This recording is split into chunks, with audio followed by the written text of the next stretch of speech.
Impecable editorial de Luis Majul en La Cornisa hablando sobre el presidente Milei, las formas que tiene el propio presidente que tanto hace llorar al periodismo empautado, a los K, a la izquierda, etc. Y sobre la aprobación de su gestión, porque sí, cada vez más gente es la que está bancando al presidente. Y no es porque lo diga yo, son los propios números de las encuestas, flaco. Yo no creo mucho en las encuestas, pienso que son puro humo, pero bueno, las encuestas dicen eso. Si me van a venir a decir de que, mira, Subán Córdoba le da imagen negativa tremenda a Javier Milei, sí, es la misma encuesta que daba a Massa ganador de las presidenciales. Así que imagínate lo que es esa encuesta, flaco. Recordemos que el presidente había tenido una caída en su imagen, pero nuevamente se recuperó rapidísimo. Y hablando sobre por qué la gente lo está bancando tanto y por qué tiene el miedo de que vuelvan los que estaban antes. Sí, lo que hicieron un desastre de nuestro país. Déjame saber en los comentarios qué opinas acerca de estos casi 11 meses de gobierno del presidente Javier Milei. Si la aprobás, si no, si estás todavía esperando a que lleguen las buenas. Dejo con la palabra de Majul y como siempre te digo, suscríbete y nos vemos en la próxima. Fue esto, enero de 2020.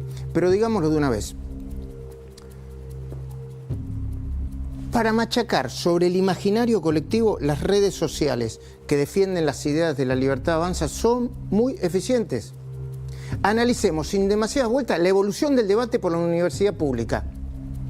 Cuando el conflicto empezó, en abril de este año, la abrumadora mayoría de los argentinos se manifestaba en contra del ajuste. Esto es, fíjate, septiembre. El 58% decía que evalúa la política de Javier Milei hacia las universidades como negativas, casi el 60%. El 35% como positiva.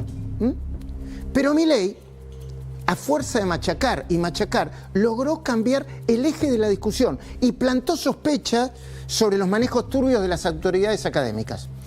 Así, la última encuesta de Fixer, yo la vi el viernes, la compartió acá con José del Río, muestra un cuadro donde el 80% está de acuerdo en auditar los gastos de las universidades. Mirá, 81% estoy de acuerdo, estoy en desacuerdo con auditar, no tengo posición tomada, etcétera, etcétera. Pero tenemos que ser sinceros, tampoco los analistas clásicos sabemos interpretar cómo pudo haber recibido una buena parte de la sociedad, adivina qué, la colorida historia de la cafetera. ¿Conocen la historia de la cafetera acá en el piso? Sí, la conocen. Bueno, la cafetera de los dos palos, ¿no? Tendemos a pensar, ¿tanto lío por la compra de una cafetera de casi 2 millones de pesos? Algunos, ¿no? O también, son todos iguales. Una vez que llegan al poder, usan la guita del Estado como si fuera la propia.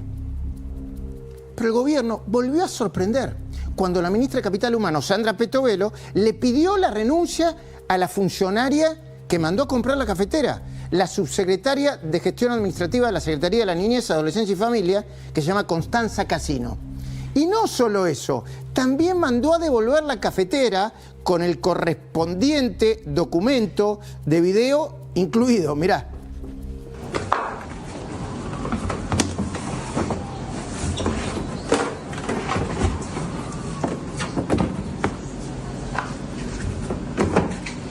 Te muestran el video.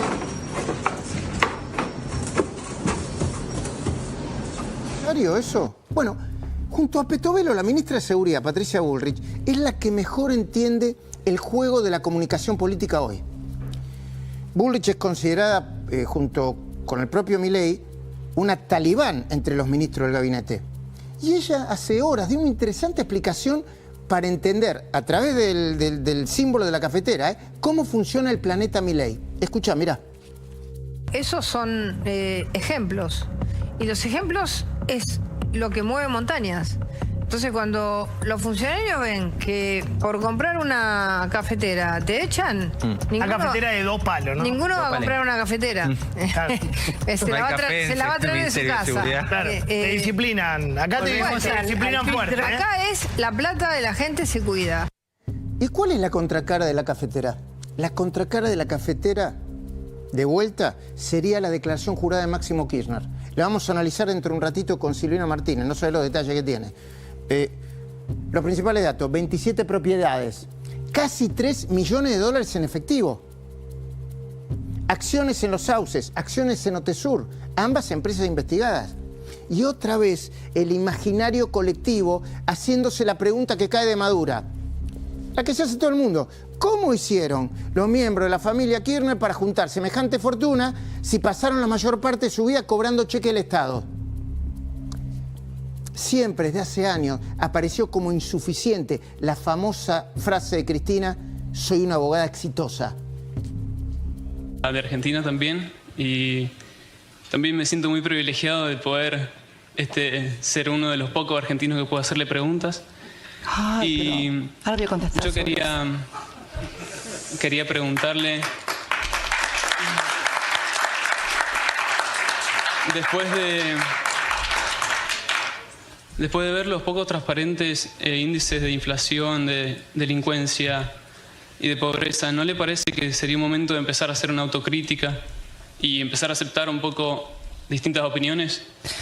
A ver, primero te voy a contestar, porque no se lo contesté a tu anterior compañerito, sobre el tema de que soy uno de los pocos privilegiados que no puedo hablar. Chicos, estamos en Harvard. Estamos en Harvard, por favor.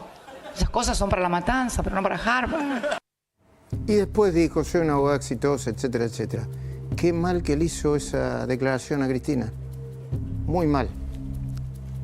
Le dejó una marca fuerte. De hecho, el próximo 13 de noviembre se espera que la Cámara de Casación, integrada por Mariana Borinsky, Gustavo Hornos y Diego Barroeta Beña, le confirme a la ex vicepresidente la condena de 6 años de prisión en suspenso, junto con la inhabilitación para ejercer cargos públicos en la causa violidad.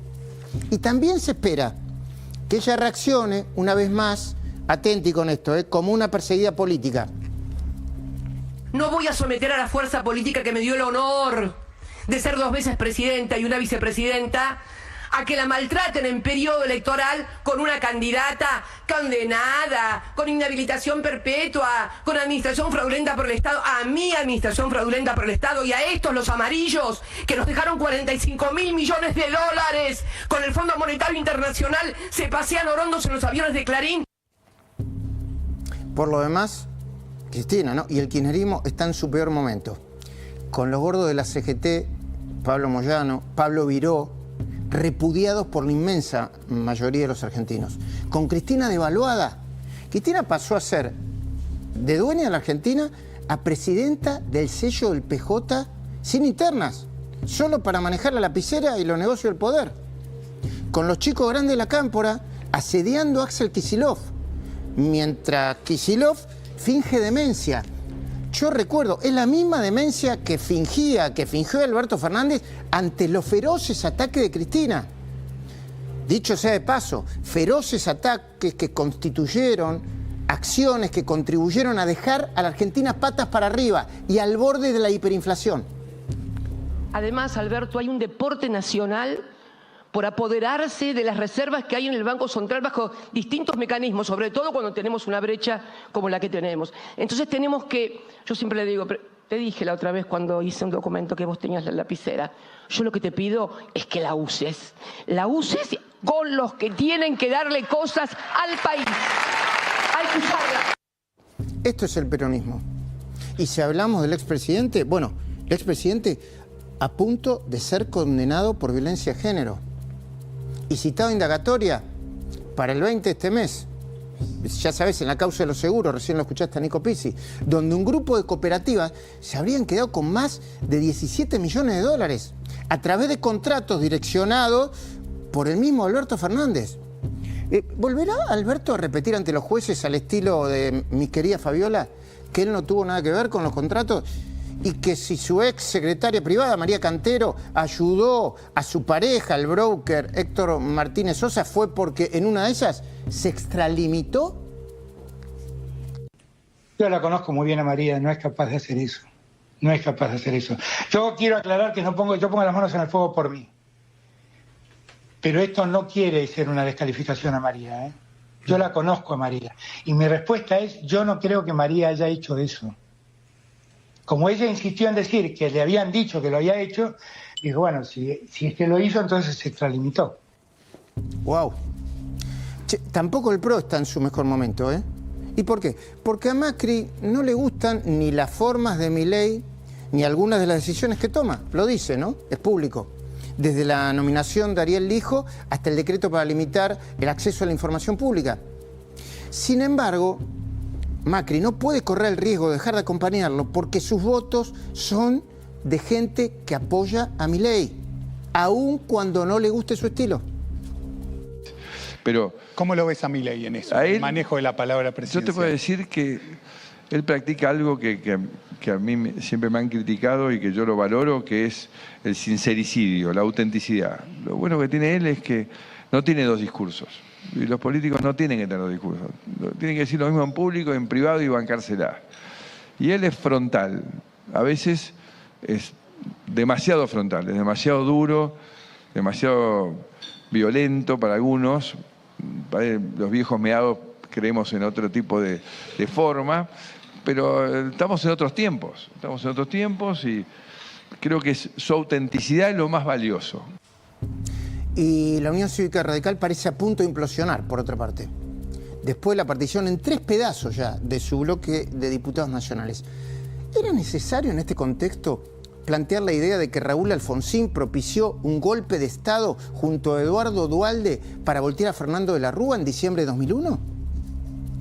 También teníamos indicadores sociales que eran peores que los que había en diciembre del 2001, previa caída de la convertibilidad y el golpe de Estado impulsado por Duhalde y Alfonsín, que paradójicamente Alfonsín, lo muestran como el padre de la democracia, siendo que fue partidario de un golpe de Estado, pero que evidentemente especificarle la deuda a Clarín hizo mostrarlo como un héroe.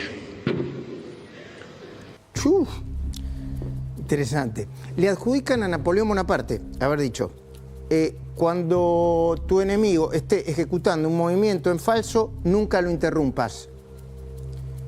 Pero Milei no sigue los manuales clásicos de la estrategia para la guerra. ¿A qué presta atención? Algunas reglas del imaginario colectivo. Porque, y esto es una opinión personal e información, porque Alfonsín no propició un golpe de Estado para voltear a de la Rúa, pero sí le hizo la vida imposible para que le fuera mal. Un desastre de la Rúa como presidente, ¿eh? Pero esa es la verdad. Y a Duhalde tampoco se lo puede considerar un golpista clásico. Sí se lo puede recordar como una especie de cruzado contra la convertibilidad y como el padre de la especificación asimétrica, una medida que permitió a muchas grandes empresas licuar sus deudas en dólares. Especificación de la que se benefició, dicho sea de paso, Néstor Kirchner durante la primera parte de su gobierno. Muchos de los que empujaban la desestabilización en ese momento, lo que querían era el abandono total de la convertibilidad y sobre todo lo que fue después la barbaridad de especificar compulsivamente todos los depósitos y todos los préstamos. Una vez que asumió Duhalde, por supuesto, termine. Duhalde no quería especificar. Dijo, conmigo, los que depositaron dólares van a recibir dólares, los que depositaron pesos van a recibir pesos. Y eso era totalmente factible. El plan era otro. A mí me lo habían contado y yo los había sacado vendiendo almanaque de mi despacho. El plan era especificar. ¿Por qué? Porque de esa forma, todos los que estaban endeudados en dólares, las grandes empresas, las que representaba de Mendiguren, iban a licuar sus pasivos. Es decir, si debían 300 millones de dólares, van a poder pagar 100 millones de dólares. A ver, Domingo. Y durante la semana mucho se discutió sobre esto. ¿Y qué hizo el presidente? Ya pasó otro tema. A ver, por ejemplo, miren su cuenta de ex, sugiriendo que detrás del asalto, esto es de hora, a las oficinas de la Unión Cívica Radical hay algo que huele a podrido. Ahí tenés. Decime cómo se dice estar muy sucio sin decir que estás muy sucio. Tremenda casualidad. Justo cuando la UBA se niega que le hagan las auditorías, a 125, lo de Cipolustó, le entra en la oficina a destruir evidencia que podría tener la marca de sus dedos. ¡Chao! ¡Wow! Fuerte, ¿no? O posteando la encuesta Aresco que nosotros mostramos la semana pasada, repleta de buenas noticias. Ahí está. Repostea Cristian Millo.